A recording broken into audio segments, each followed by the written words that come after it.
What's up, y'all? A lot of y'all been asking me to do sprints part 3 and how to increase your vertical part 4, or is it on part 3? Part 3, I guess. Well, what I decided to do was bring the cameras out to practice today because I am going to be doing some plyometrics.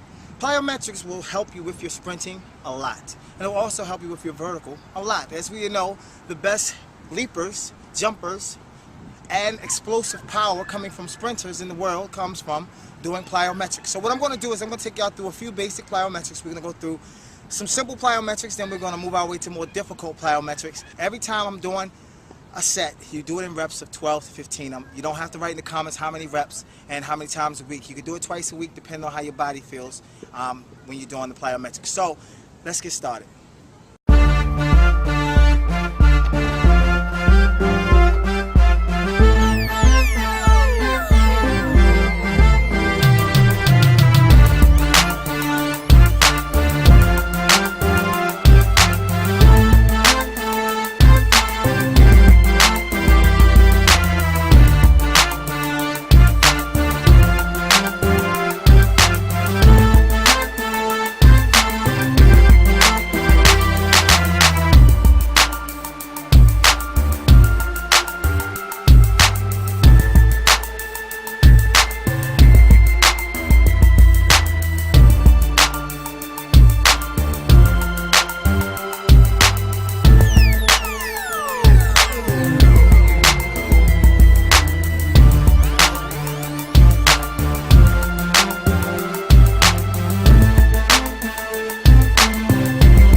Every time you're doing a plyo, no matter what it is you're doing, even if it's left, left, right, left, or however technique it is, you want to go and make sure you're ripping through and getting back off the ground because you don't want to crash.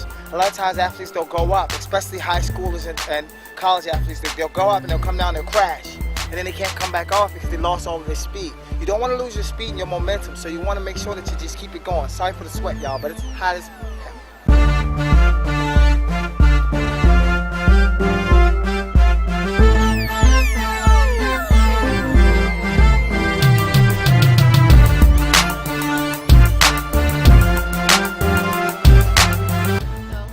Okay folks, the reason for the cones, I know you're wondering, like, I'm going to do some of the same drills. But the reason for the cones, especially for my triple jumpers and everybody who want to jump a specific distance, is you want to put the cones there to make sure that you're going the same distance.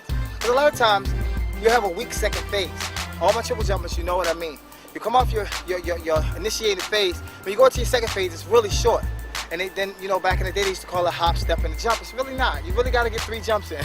So you want to make sure each phase is the same distance, which is why I set the cones up, so you can make sure every leg gets optimum distance. So we're going to do some of the same drills we did in the beginning. Once you master those, you come over the cones with the same drills, okay?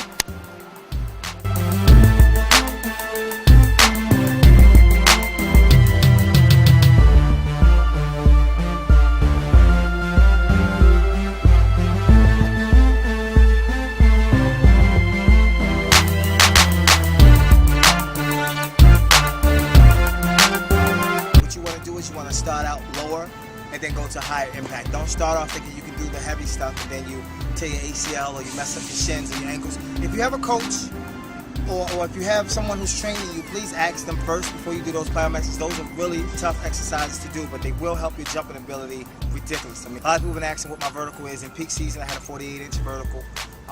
Also, I'm 6 feet tall, for everybody who's been asking my height. I will not be doing a sprints part 3, and I will not be doing an increasing your verticals part 3, so you don't have to ask. You can just do it with the first 2 tutorials. You can actually search YouTube for some more tutorials, or you can do these plyometrics. I'll randomly be putting up exercise videos to work on different variations and parts of the body, but for the most part, that's what it is, y'all. So that's it. You know, subscribe to the channel. If you have any questions, post it below. I'll try to answer as many as I can